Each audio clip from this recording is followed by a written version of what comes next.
Washington adds 2 defensive tackles.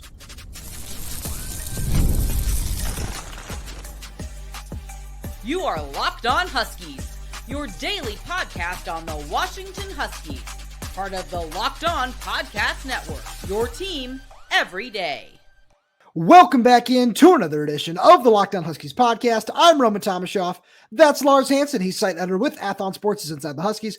I'm the site editor with Huskies Wire. Thank you for making this your first watch or first listen days. We are part of the Locked On Podcast Network, your team every day. And today's episode is brought to you by FanDuel. You start the season with a big return on FanDuel. New customers can place a $5 bet and you'll get started with $150 in bonus bets if you win your first $5 bet. Visit FanDuel.com to get started. Lars, we're coming to the Everydayers on this Monday evening because Washington has gotten 2 commitments from defensive tackles through the transfer portal. We're going to jump into those in just a minute. Just a reminder to all the Everydayers out there, make sure you, wherever you're watching this video, YouTube, if you listen to us on Spotify, Apple Music, whatever, make sure you subscribe wherever you're getting this podcast. Click that like button, click that little bell so you never miss when we post a new video. Comment down below. All those things really do help us out. We really appreciate it because we've got so much fun stuff about the transfer portal. In this episode, we're talking about positions in need, maybe some more offensive linemen, defensive linemen, other positions, because we're also talking about the Arizona guys that are going to start visiting on Tuesday. There's a whole lot that we have to get to on that front, but we got to start with Anterio Thompson from Western Michigan and Simone Pepa from Utah. We talked about them on our episode this morning. These are 2 really, really important players where the numbers might not be there, but they are impact players nonetheless for what this team needs.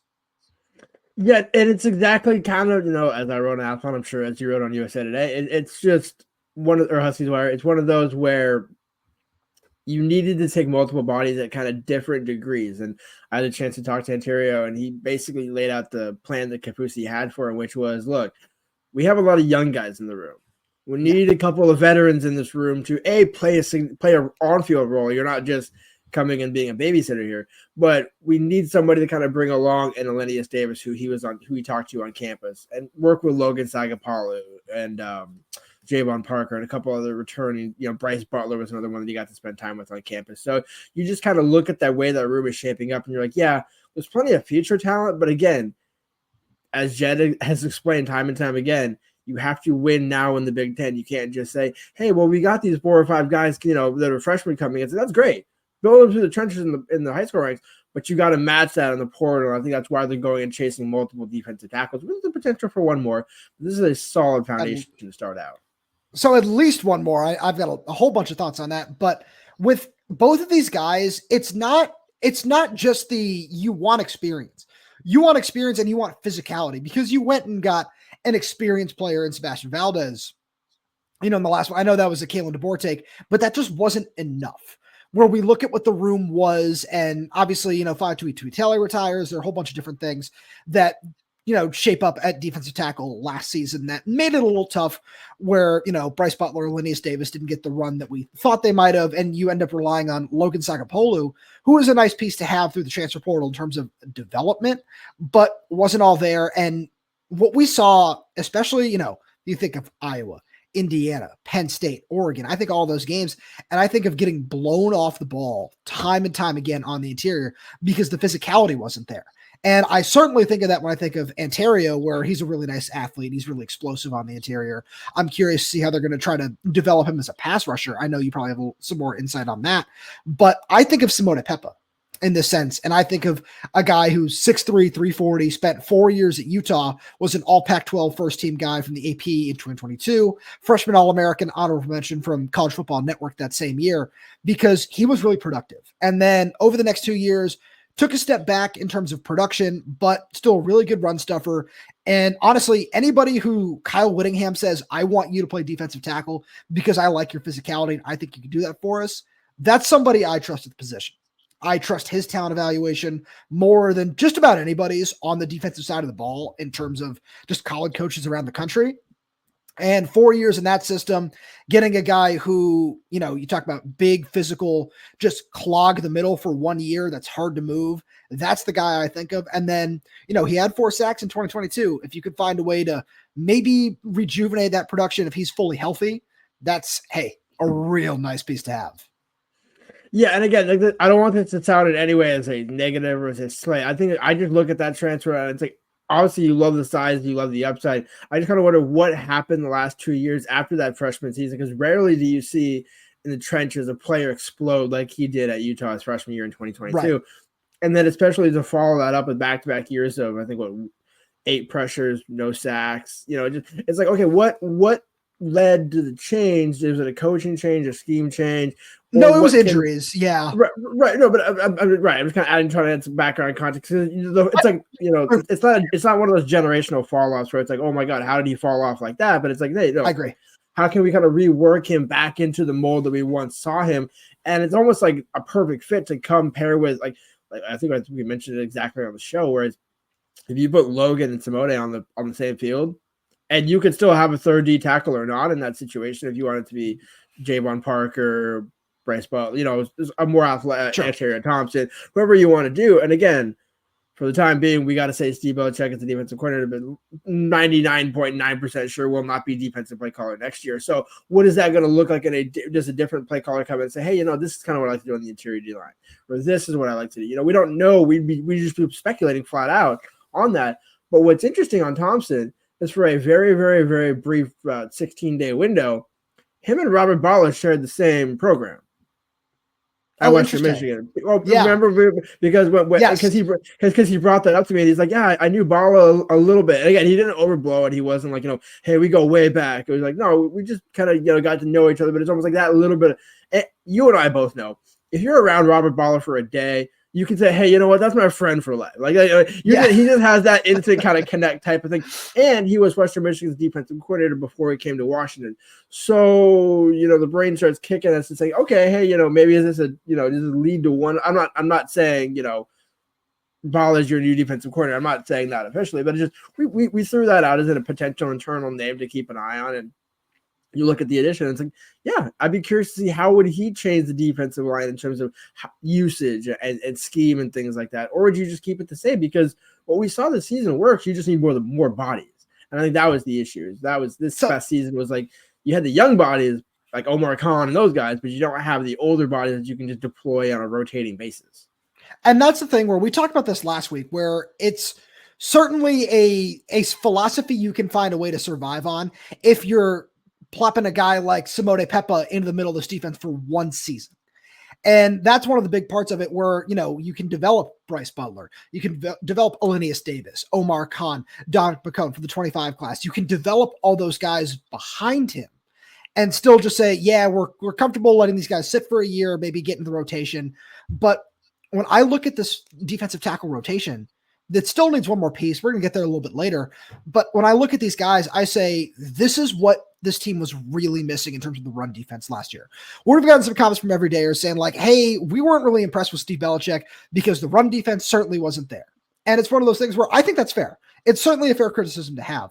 But at the same point, I think it needs to be caveated because the bodies were not there up front. And I look at both of these guys in particular, where Anterio's got a season of Big Ten play under his belt at Iowa. And Simone's got 4 seasons at Utah. He played a little bit in 2021, but redshirted that season. So both of those guys have the experience necessary to say, yeah, we trust you to be a bigger part of this rotation. And then, this makes it easier to talk about Javon and Armand Parker saying, hey, we really like the talent that both these guys bring to the table, but neither of them are healthy right now. So you want to make sure that you can have the proper bodies in the room to help bring them along. And getting Anterio, getting Simone in the room where, they're certainly going to rely on Logan Sagapolu a little bit more, and Alinius Davis, Bryce Butler, Omar Khan, all these guys are certainly going to be in the mix, but having 2 and potentially a third is going to be really important to making sure that that really rounds out the defensive tackle position and you don't get blown off the ball and run for 230 yards and you can't get any pressure on the quarterback. But we're going to get that a little later because Lars, a lot of Arizona players are going to be on campus this week, which we'll get to right after message from our good friends over at FanDuel. Get ready to tackle the NFL action with FanDuel, America's #1 sportsbook, because right now new customers can bet $5 and get $150 in bonus bets if you win. The FanDuel Sportsbook app gives you everything you need to place live bets on the NFL all in one place. So when you get a hunch in the middle of the game, you can check out the latest stats, view live play-by-play, and so much more on the same page where you place your bets. Just visit FanDuel.com to join today. You'll get started with $150 in bonus bets if you win your first $5 bet. That's FanDuel.com. Never waste a hunch. Make every moment more with FanDuel, an official sportsbook partner of the NFL. And I got to do it. I got to give a shout out to Josh Allen. He has been just absolutely spectacular all season long. We've been hammering him on this show, just saying, hey, check out Josh Allen for MVP. He is the runaway favorite right now. You should go check out his odds for MVP and so many more over on FanDuel. So Lars, Jacob Manu told, I believe, Rivals Adam Gorney, you can correct me if I'm wrong there, that he's going to be taking a visit to Washington on Tuesday. That's the only visit he has scheduled right now. And later on, we'll talk about that impact with Josiah Trotter going to Mizzou. But I look at this and I say exactly what you and I have talked about on air, off air. We told our insiders, like, hey, this is a guy who we fully expect to come up to Washington, help, install Jedd Fisch's culture. And he's probably not going to be alone in that, where we've got some questions about Genesis Smith. Seems like he might be one of the guys who's going to be on campus later on this week. You can say the same about Wendell Moe, about Tacario Davis. And we've kind of been waiting, where I remember when, we did the show back in January, we started talking about Jonah Coleman, all those guys who came up. We said it's the first wave of Arizona transfers. And now, with everything that could be coming down the pipeline over the next, let's just call it a week or so, might be the second wave. Yeah, and it's the other, no slight to the guys that did come up, because obviously Jonah was impactful, EP was pretty good, Kevin Green obviously was hurt, so you can also what you can do about that. And then there's the younger guys, the Watsons, the Adam Muhammad, the guys that didn't play but played, those sort of things. But there was a few missing pieces on that defense where you looked and it's like, man, I would have liked to have that this past year. Now, the ironic part about that, you got Thaddeus Dixon on the other side that kind of took the spot of what would be Tacario Davis' spot opposite EP. And then you have Carson Bruno, Ponce Chuputala, plus the emergence of Kamari House. So this past season, you didn't need that linebacker. Like you did, but like you didn't really need it. This season, it's the perfect time for that second wave to come hit, because the foundation's already there. Jedd's already set the culture. And now you're basically doing what what other transfer portal kids do is, hey, I'm not following my old coach. I'm going to get an opportunity. I'm going to chase an opportunity, a better opportunity. There's a difference between following your coach, which is what Jonah did. And there's, by the way, there's nothing wrong with that. But then there's kind of the other side of this equation of, hey, well, I got one more year left. I need to refine my skills. Brent Brennan did what he did to me, and that is what it is. But beside the point, like, don't take that the wrong way. Just 4-8 is what it is. That's what I'm saying. Brent Brennan did that to me. 4-8 is what I was talking about. To be clear for the people that are going to clip that later. But with that being said, you needed a couple of pieces off that defense this year. Getting Jacob Manu would be massive in terms of just a one-year rental guy in the heart of the defense. You can load up and still bring along the young guys. And same thing with Tacario cornerback. If he were to end up in Washington, where you look at, okay, Dad's gone, EP came back. Yeah, there's a bunch of young players at that position. Again, similar as we were just talking about with the defensive tackles, where, hey, look, you love the future. You absolutely love the future. But this isn't your father's Pac-12 where, hey, well, we can play some of these guys and we'll work in, we got time. No, time is of the essence now. Welcome to 2025 in college football, where it's, hey, you got to win now, because you have no excuse, because you have the most win now resources available of the portal. You got all these high school kids coming in. And then Jedd, the reason why Jedd came to Washington, you have Washington's resources. And, it's amazing to see what, some kids can do. Like, it's kind of crazy how some of these kids, I know this isn't the case in Manu or Tacario, but when they haven't come out to Seattle before, or they haven't been on the West Coast before, like the city is selling itself. So all these pieces are finally coming together, and you just need a couple of pieces from Tucson to make their way north. And that's the most interesting part about all this, where we've heard, hey, yeah, this guy probably coming up, that guy might be coming up, where I know you talked to Rayshawn Luke, and he's not going to be among that group, where, that's more of a numbers thing, feels like anything else. But that's the most interesting part about where this Washington team is right now, where it was never like, we looked at this past season, and it was, you were a couple pieces a couple self-inflicted wounds away from being 8-4. And we still saw the culture manifest that Jedd was looking for. We still saw all those things of like, hey, this is the long term of what I'm trying to do here. We still saw all those things manifest throughout the season, but it still felt like it was missing something at different points. And it feels like that was the veteran leadership. And that's not a knock on Jedd. It's not a knock on anybody on the roster. That's just kind of the position that all of these guys were placed in, where you talk about Carson Bruner, Cam Fabiculon, and Jacob Bandis, Alfonso Tupatala, just to name all the 60-year seniors on defense, Drew Fowler, to not exclude anybody there. But I look at that side of the ball and I say, yeah, those are awesome veteran leaders. You and I have spoken to Carson, Drew, Alfonso, Cam numerous times.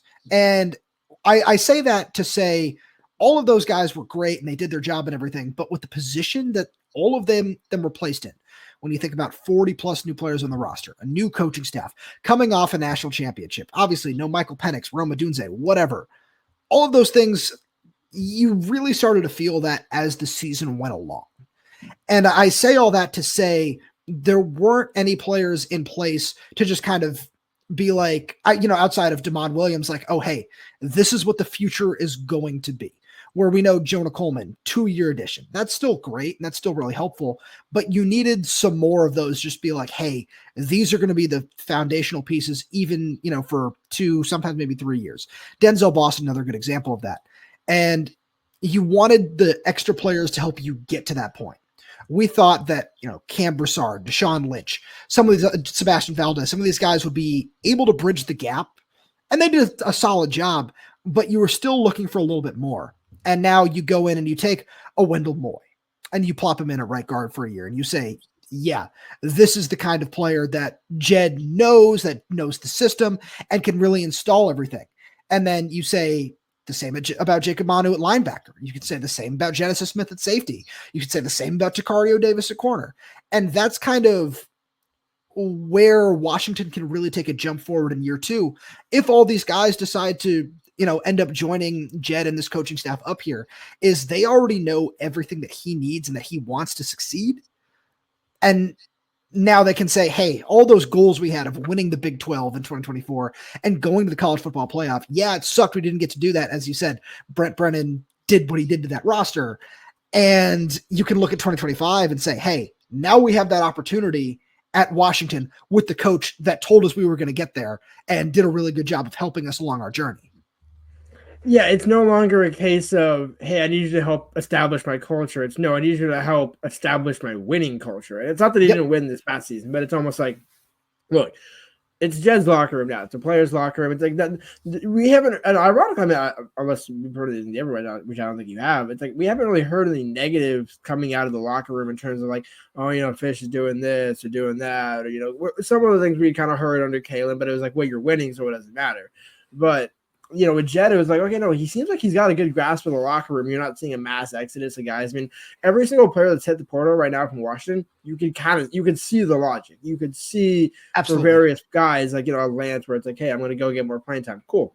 Like, it's not a knock on Jedd. It's not like, oh, hey, this coaching staff couldn't coach me or develop me or whatever the case may be. There's no bad blood. Now it's just a case of, look, the foundation's in place. Jedd's the guy. But Jedd's also trying to get to that double-digit win plateau like he did in year 3 at Arizona. In order to do that, you need a lockdown corner on the opposite side of EP. You need to come more offensive lineman. Like, I think if Jedd – well, and now Jedd also has no excuse if you think about it coming into next season when he's adding all these Arizona players, and then he's got DeMond with the deed to the house. Like, there's no excuse. And now you'll say DeMond's a sophomore and all that. It's like, right. But it's really not, because it's exactly what Jedd's been spending 12 to 16 months to build for. So at that point, you just need to kind of sprinkle in some pieces. You're no longer looking and saying, oh, we need to go get these. The list isn't as long as it was last year. It's more impactful. Like, hey, we need these 3 top guys, not just 3 bodies. We need these 3 specific guys to go round out this defense. I think that's a really great point where, yes, that's exactly what the defense needs. And that's why we spent so much time on, like, hey, Simone Pepa, on Anterio Thompson, getting, a Jaray Bledsoe, somebody else in the room at the position, where that's what the defensive line needed. It needed those guys to be able to say, we need to tighten down and we need to figure out a way to stop the run. Because unfortunately, that was not a part of the defensive line in 2024. Those big season run stuffers, a Tuli Latuli Gasanoa, who was a 6th-year senior and was able to do those sort of things. And that's exactly what these Arizona guys can provide at their respective positions.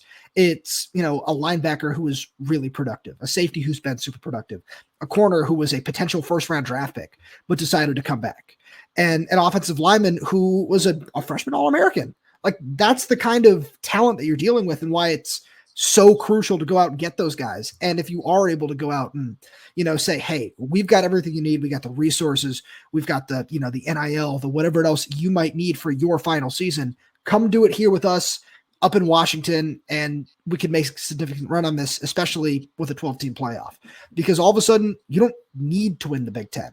We think that, there might be an outside shot if a couple pieces fall the right way here and there, but you don't need that. You just need to go 9-3, 10-2, and you can potentially find your way into the playoff.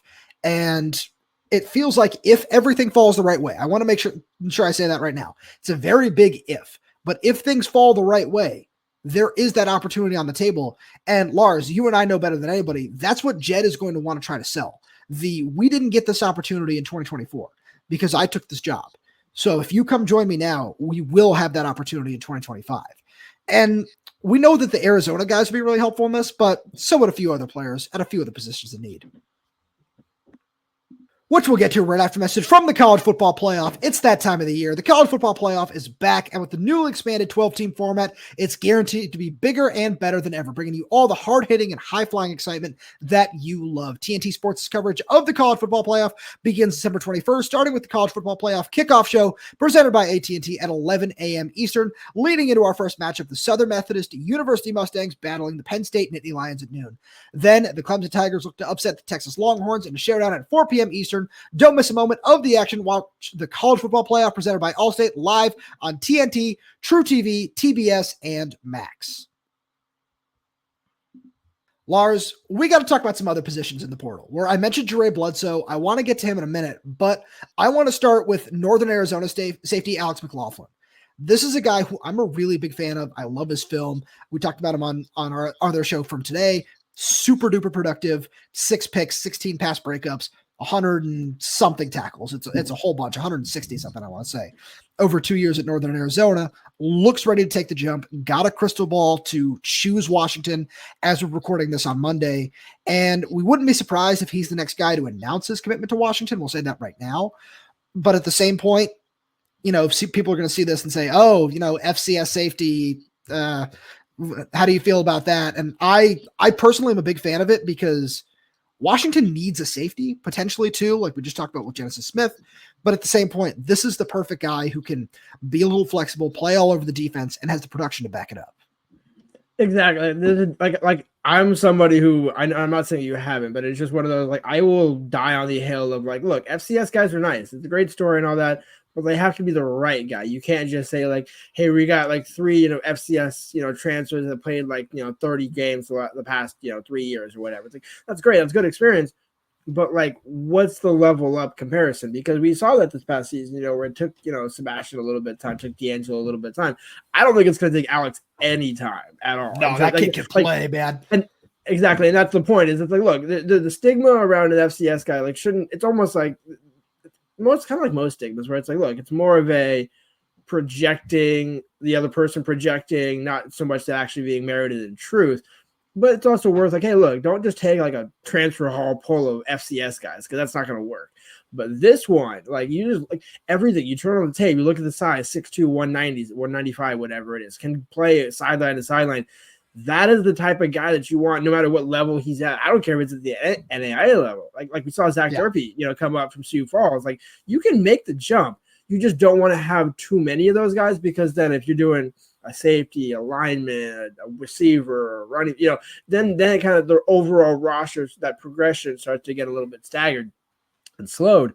But this one would be a home run, in my opinion, in terms of guy that you need for a fit, number of eligibility coming back. Because I think he has 2 years left, is what you said. 2 years. Yep, that's right. And I think that's the key for me, is where it's like, look, you can stay for 1, or you can just stay for 2. Whichever one you want to do, we'll figure out the numbers down the road. He's just that good.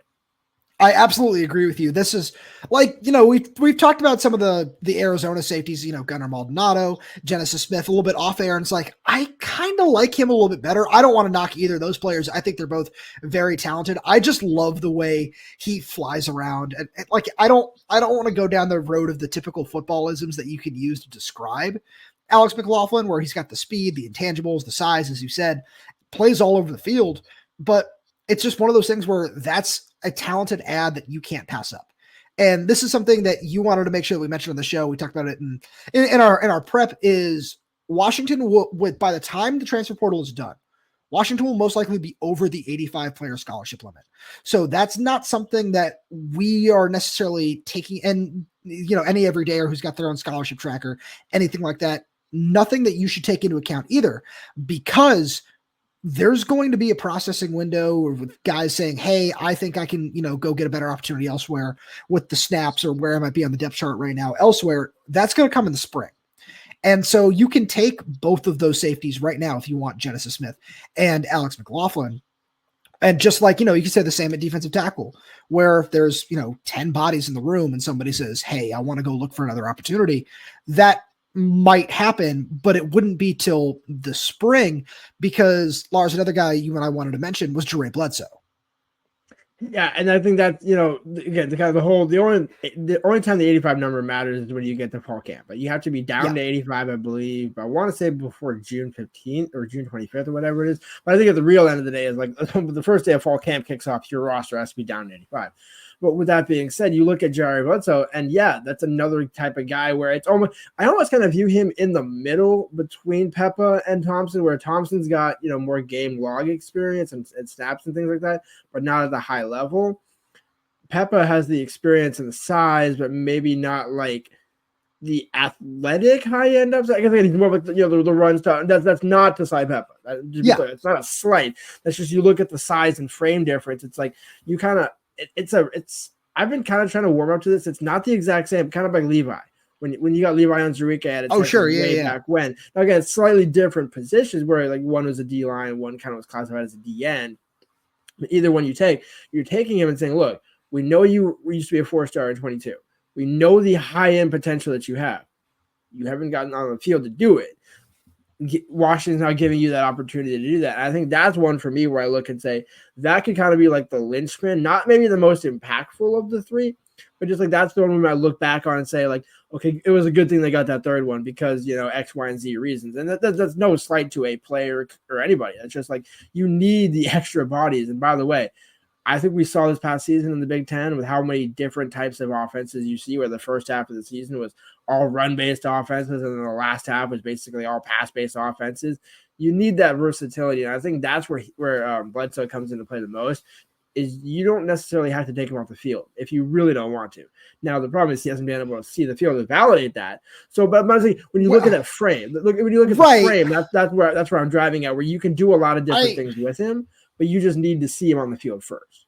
So I agree with, I don't disagree with that part of the statement. My whole thing, when I just think about what he brings to the table and what Washington wants to build on the defensive line specifically, is that depth that we haven't seen, where you're not, like I think about Simone Pepa, who played 55 snaps against Baylor in week 1 of the season. And then, he got worn out, and I think he got hurt in that game and, barely played the next 3-4 weeks, where that's what you don't want to see. You want all these guys playing 20, 25, 30 snaps at most to keep them fresh and keep them in the rotation. But I understand what you mean when it comes to the athleticism and what Bledsoe brings to the table. But before we get out of here, Lars, we got to talk about linebacker. We talked about it at the beginning, talked a little about Josiah Trotter. We need to circle back around to it, where he commits to Mizzou. He was certainly a big-time Washington target, where that was a real fun player to watch. And I'm really curious to get your take on this, because personally, I don't think Washington needs to take a second linebacker, depending on how they feel about, Devin Bryant and Hayden Moore per se. But I wouldn't necessarily be opposed to a second take, where we're talking about this in the mindset that Jacob Manu is going to end up picking Washington. So I feel like it could go either way, and I'm just curious to get your take on the matter. Yeah, see, like that. The ironic part about Josiah Schroeder and Jacob Manu is they're literally on the opposite ends of the eligibility spectrum. They really like are. It's like, okay, that's why they both paired together in a unique way, because you still have Kamori, Devin, all those young. But then the question is, I know, do you play Xavier Saleh a bunch? And it's like I think you can. And we're not going down the 17-year-old discussion again because we already had that. But it's just I think you can get away with playing just Manu in that situation, but I can completely understand if the staff wanted to go. The problem is I don't know if they're going to want to get 2 1-year rentals because, in the same vein of, what we saw this past season where you got Parham and then you had Ward, who was kind of or Anthony Ward, not Isaiah, because Isaiah was the edge. But Anthony is more like a special teams piece. I think that might be in the mold where it's like, hey, get an experienced depth piece, see if Anthony Ward can push for playing time now that he, has a full season under his belt and things like that. But if it ends up just that the only transfer linebacker they get is Jacob Manu, I'm not worried. Now I agree. That puts more of an onus on Paula to get the young guys up to speed, which again, fully believe he could do, but it's just kind of which path do you want to choose here? I agree with you there. I don't think there's a wrong path either way. You're absolutely right about that, because it's not just Idris Saleh when you want to talk about, the freshmen. Is Donovan Robinson ready to play? Is Jonathan Epperson ready to play? Do you want to, because we've talked about both of them with, Director of Player Personnel, Matt Doherty, and he said, yeah, we're not necessarily confining Donovan to one position. Linebacker is going to claim him. Safety is going to claim him. We're going to let them battle it out. But it's one of those things where if he looks like he's really comfortable at linebacker, in that same vein, we saw them play Kamori House a bunch this year. And we know they're not afraid to do that. So one linebacker would be okay. I'm personally like I said, I wouldn't be surprised or against them taking a second. But if it comes down to numbers, I'd rather see them use that extra scholarship if they have it at defensive tackle compared to linebacker at the end of the day. Lars, as always, thank you so much for being here. Thank all every day who's tuning in. We really do appreciate your support. We got so much more fun stuff coming for you throughout the offseason. So one of the best places to make sure you check that out is in our Locked On Huskies Insider program, which is down in the description below. You get a free 2-week trial, and after that, it's $4.99 a month. We're dropping transfer portal rumors, recruiting rumors, anything and everything that we're hearing. We're dropping breaking news in there. It just goes right to your phone as soon as it happens. We try to make sure we're as fast as possible with all of that sort of stuff. You get a chance to chat with us one-on-one, ask us any questions that you might have about what's going on in the program, things you want to see on the show, anything else like that. We're going to be doing another Locked On Huskies Insiders exclusive Q&A coming up at some point very, very soon. But until then, please make sure you subscribe wherever you get your podcasts, whether that's YouTube, Spotify, Apple Music, Amazon Music. We're there. We're everywhere. We're updating this channel with new content every single day. So make sure you click that like button, click that little bell so you never miss when we post a new video. If you have any questions, comments, concerns, drop right down below in the comment section. And if you're audio only, please leave us a 5-star review. It does help us out a lot. Thank you so much for tuning in, and we'll talk to you on Wednesday.